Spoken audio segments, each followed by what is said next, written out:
Okay mga kapatid, mayong buntag kaninyong tanan at magandang araw sa inyong lahat. Ito po ang ating ipaliwanag ngayon, ang tungkol sa bagong Jerusalem na bumaba mula sa langit.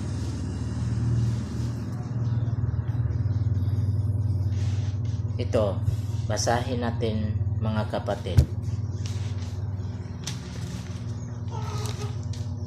Sa Pahayag 21,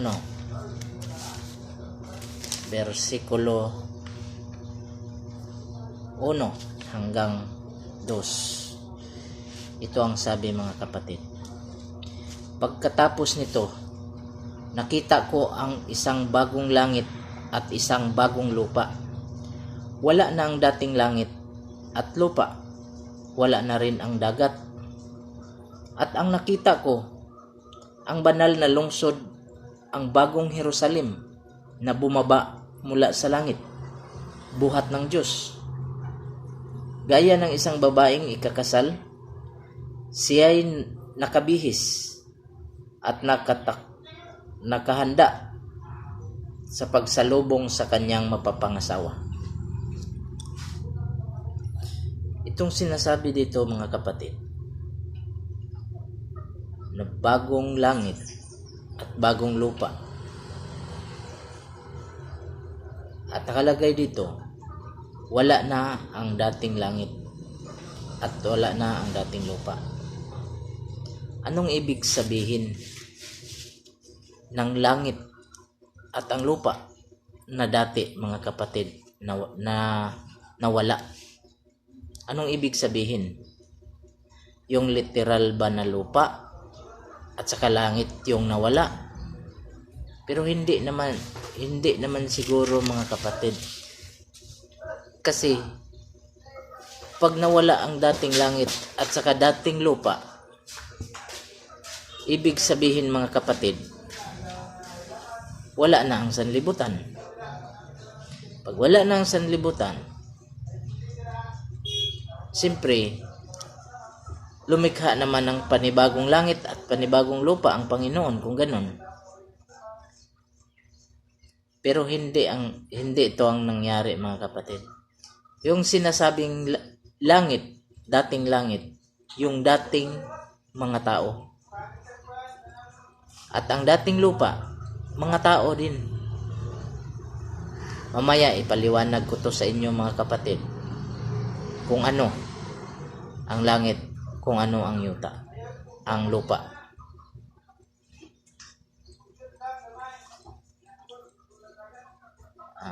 Ito mga kapatid.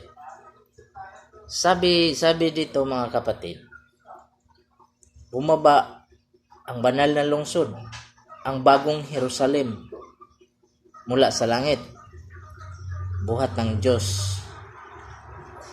Itong kasunod mga kapatid, gaya ng isang babaeng ikakasal, siya'y nakabihis at nakahanda sa pagsalubong ng kanyang mapapangasawa. Anong ibig sabihin itong babaeng ikakasal mga kapatid?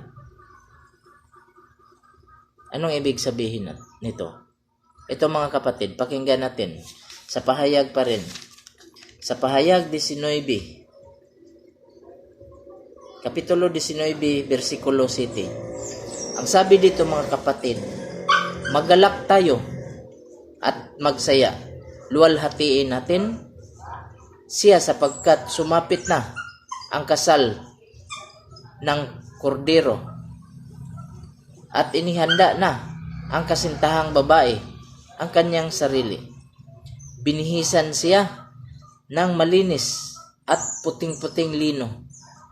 Ang lino ay ang mabubuting gawa ng mga hinirang ng Diyos. Excuse me.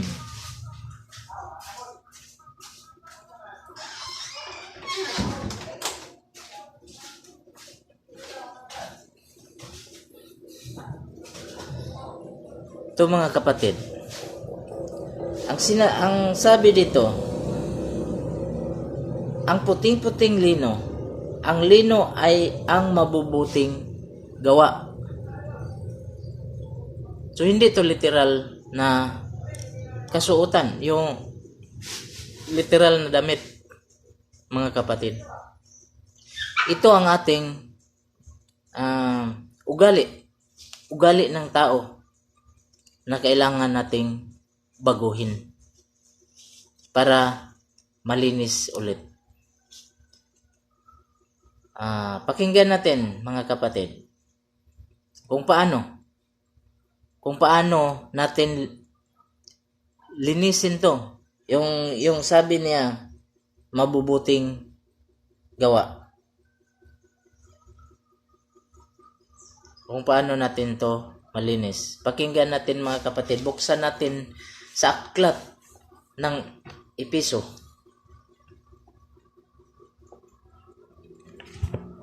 Sa aklat ng Epeso, Kapitulo 4, versikulo 22 hanggang 24. Ang sabi dito, mga kapatid, iwan na ninyo ang dating pamumuhay. Hubarin na ninyo ang inyong dating pagkatao na nasisira dahil sa pagnanasa. Magbago na kayo ng diwa at pag-iisip, at ang dapat ninyong isuot ay ang bagong pagkatao na nilikhang kalarawan ng Diyos at nahayag sa matuwid at banal na pamumuhay ayon sa katotohanan. Ito, mga kapatid, ito na ang pagbihis sa ating pagkatao. Ito ang gagawin natin, mga kapatid. Ang sabi dito, hubarin natin ang ating dating pagkatao at isuot natin ang bagong pagkatao na nilikhang kalarawan ng Diyos. Ito, mga kapatid, ang uri ng pagbibihis sa ating pagkatao. Balikan naman natin, mga kapatid. Balikan natin, mga kapatid, ang tungkol naman sa templo. Tingnan natin, mga kapatid, kung ano ang templo ng Diyos. Kung saan ang templo ng Diyos. Buksan natin sa Epeso pa rin, mga kapatid. Epeso 2, versikulo 22. Ang sabi dito, mga kapatid, dahil din sa inyong pakikipag-isa sa Kanya, kayo man ay sama-samang itinayo bilang tahanan ng Diyos sa pamamagitan ng Espiritu. So, ang itinayo dito na sinasabi, mga kapatid, yung mga tao. Kasi,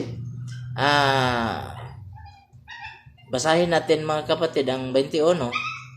Sa pamamagitan niya, ang bawat bahagi ng gusali ay nagkakaugnay-ugnay at nagiging isang templo na nakatalaga sa Panginoon. Dahil din sa inyong pakikipag-isa sa Kanya, kayo man ay sama-samang itinayo bilang tahanan ng Diyos sa pamamagitan ng Espiritu. So, tao, mga kapatid, ang itinayo ng Diyos nang gawin niyang templo, gawin niyang tahanan. Tao, mga kapatid, tao ang sinasabi ditong templo. Ngayon,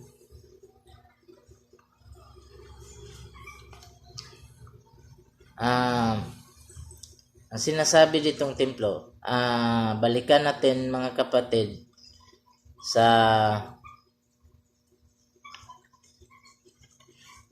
kung ano na nakasulat dito sa pahayag, mga kapatid. Pahayag 3, versikulo 12. Ang sabi dito mga kapatid, ang magtatagumpay at ay gagawin kong isang bahagi, isang haligi sa templo ng aking Diyos, at hinding-hindi na siya lalabas doon. Isulat ko sa kanya ang ngalan ng aking Diyos at ang pangalan ng kanyang lungsod, at ito ang bagong Jerusalem. Ito na mga kapatid, na bumaba mula sa langit, buhat ng aking Diyos. Isulat ko rin sa kanya ang aking bagong pangalan. Ito mga kapatid, ang sinasabi dito, ang magtatagumpay at gagawin niyang haligi ng templo ng Diyos. So tao ang templo ng Diyos. Ang sabi dito, ito ang bagong Jerusalem na bumaba mula sa langit. So, ang ibig sabihin itong templo mga kapatid, yung templo at Jerusalem ay iisa. Ang templo at Jerusalem. Ito ang bagong Jerusalem na bumaba mula sa langit, buhat ng aking Diyos. Ang sabi dito mga kapatid, ang bagong ang templo, tao ang templo, at dito ang templo at Jerusalem ay isa. Pakinggan naman natin mga kapatid. Balikan natin sa pahayag.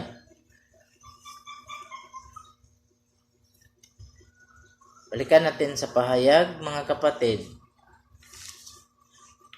22:1 mga kapatid. Ang sabi dito, ipinakita rin sa akin ng anghel ang ilog ng tubig na nagbibigay buhay. Ang tubig nito na nasinlinaw ng kristal ay bumubukal mula sa trono ng Diyos. Saan ang trono ng Diyos mga kapatid? Saan ang templo? Nasa tao. Nasa tao mga kapatid ang templo ng Diyos. So ibig sabihin ang trono ng Diyos sa tao pa rin. Ang sabi dito, ang tubig nito na sinlinaw ng kristal ay bumubukal mula sa trono ng Diyos at ng Kordero. Ang ibig sabihin mga kapatid, kung tao ang templo ng Diyos at dito ang trono niya, ang ibig sabihin, dito sa loob ng ating puso mga kapatid, ang trono ng Diyos. Kasi ang sabi niya dito sa 2, at umaagos sa gitna ng lansangan ng lungsod sa magkabilang panig ng ilog ay ang punong kahoy na nagbibigay buhay. Ito ang namumunga ng 12 uri ng bunga. Isang uri sa bawat buwan. Nagpapagaling sa sakit ng mga tao ang mga dahon nito. So, ang ibig sabihin dito mga kapatid, yung namumunga na kahoy, yung sabi dito 12, yung mga apostol, yung 12, mga apostol, mga kapatid, nga ang uri ng bunga sa bawat buwan nagpapagaling ng may sakit. Kasi itong may sakit, yung sinasabing may sakit, mga kapatid, hindi sakit na literal, kundi sakit sa espiritual. Nagpapagaling ito, mga kapatid. Yung sabi niya, balikan natin, mga kapatid, ang Jerusalem. Kung ano ang Jerusalem at saan ang Jerusalem. Buksan natin, mga kapatid, sa Isaias. Sa Isaias 49, versikulo 13. Ang sabi dito, mga kapatid,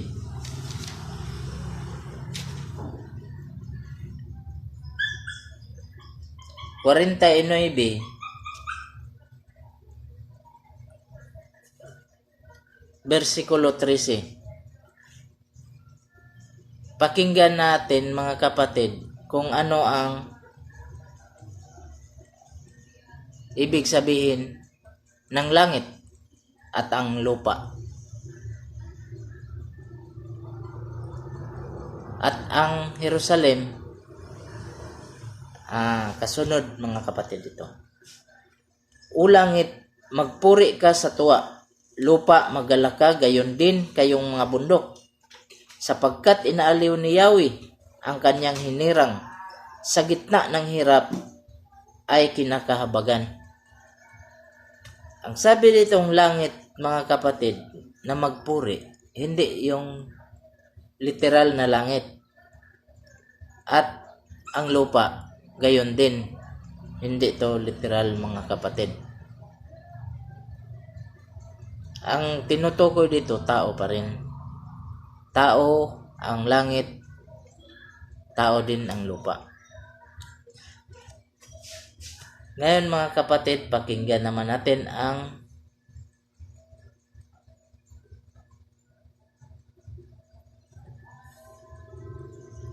anong sabi dito sa Isaias pa rin.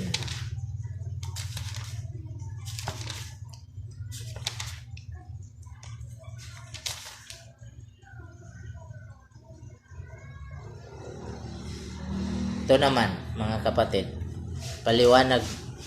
ang paliwanag tungkol sa trono ng Diyos. Ito ang sabi ni Yahweh, ang aking trono ay ang kalangitan, at ang daigdig ang aking tungtungan. Anong klaseng bahay ang gagawin mo para sa akin? Anong klaseng lugar ang aking titirahan? Sa lahat ng bagay, ako ang may likha. Kaya ako ang may-ari ng lahat ng ito. Ako'y nalulugod sa mga taong nagpakumbaba at nagsisisi. Sa mga may takot at utos ko'y sumusunod. Ang sabi dito, mga kapatid, ang kanyang trono, ang kalangitan. Saan ang kalangitan, mga kapatid? Ano ang kalangitan? Ang sabi dito, ang kalangitan ay tao. At ang Jerusalem ay tao din. Pakinggan naman natin, mga kapatid, kung ano talaga ang Jerusalem. Ang sinasabing Jerusalem, basahin natin, mga kapatid, sa Jeremias 3:17, mga kapatid. Ang sabi dito, sa araw na iyon, ang Jerusalem ay tawaging luklukan ni Yahweh. Lahat ng bansay magkakatipon doon upang sambahin ako. Hindi na nila gagawin ang kasamaang kanilang gustong gawin. Ito, mga kapatid, ang Jerusalem ang luklukan ni Yahweh. ang luklukan ng Diyos. So ang Jerusalem at saka langit ay iisa, mga kapatid. At ang langit at ang tao, pakinggan naman natin, mga kapatid, kung anong sabi. Buksan natin, mga kapatid, sa Pahayag 21 versikulo 3, mga kapatid. Ang sabi dito, mga kapatid, narinig ko ang isang malakas na tinig mula sa trono. Tingnan ninyo, ang tahanan ng Diyos ay nasa piling na ng mga tao. Maninirahan siyang kasama nila at sila'y magiging bayan niya. Diyos mismo ang makakapiling nila at ang magiging Diyos nila. Ito, mga kapatid, ang trono ng Diyos ay nasa piling na ng mga tao. So, ang ibig sabihin, ang kalangitan, ang trono ng Diyos, at ang Jerusalem ay luklukan ng Diyos. Ibig sabihin, ang Jerusalem at ang langit ay iisa. Ngayon, dito naman, ang trono ng Diyos ay nasa piling ng mga tao. So, ibig sabihin, ang kalangitan at ang Jerusalem at ang tao, mga kapatid, ay iisa lang. Yun ang trono ng Diyos. Iisa lang, mga kapatid. Kasi, ang sabi dito, mga kapatid, balikan naman natin yung dating langit na sinasabi dito na wala na ang dating langit at lupa. Wala na rin ang dagat. Ang sabi dito, mga kapatid, ang sabi dito na langit nga nawala, mga tao ang nawala, mga kapatid. Yung dating mga tao na yung unang mga magtotoo, mga kapatid, yung unang iglesia na tumalikod sa Diyos, yun ang nawala na. Kasi sa panahon sa hinukman sila ng Diyos, ang natira yung pamilya na lang ni Noe.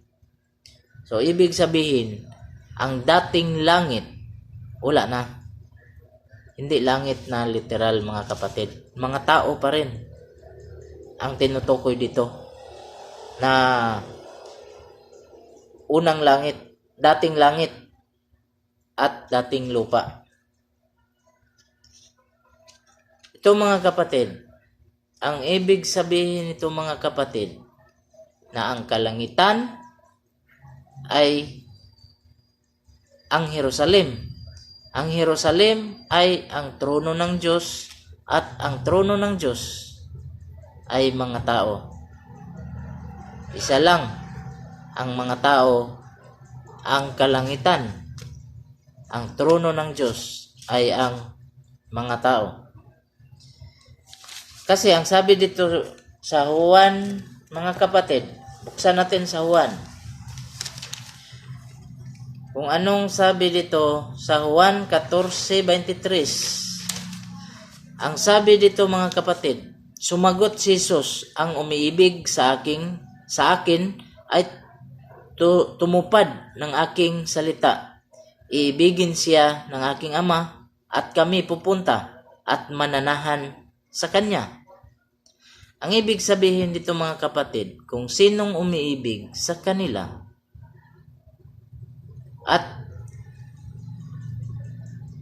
at tumupad ng kanilang utos, pumunta sila sa Kanya at maninirahan sa Kanya. So, ibig sabihin, mga kapatid, pag tinanggap mo si Jesucristo at at at ginawa mo ang kanilang utos, sinunod mo ang kanilang utos, doon sila maghahari sa puso ng tao na gumagawa ng kanilang ginagawa. So, ito lang mga kapatid. Sana maliwanagan ang inyong mga kaisipan tungkol dito. At kung may tanong kayo, pwede kayo mag-message sa akin kung ano ang mga katanungan ninyo. Ito lang mga kapatid. Magandang araw po sa lahat. God bless sa lahat po. Sana po maghari ang ating Panginoong Diyos sa inyong lahat. Salamat po.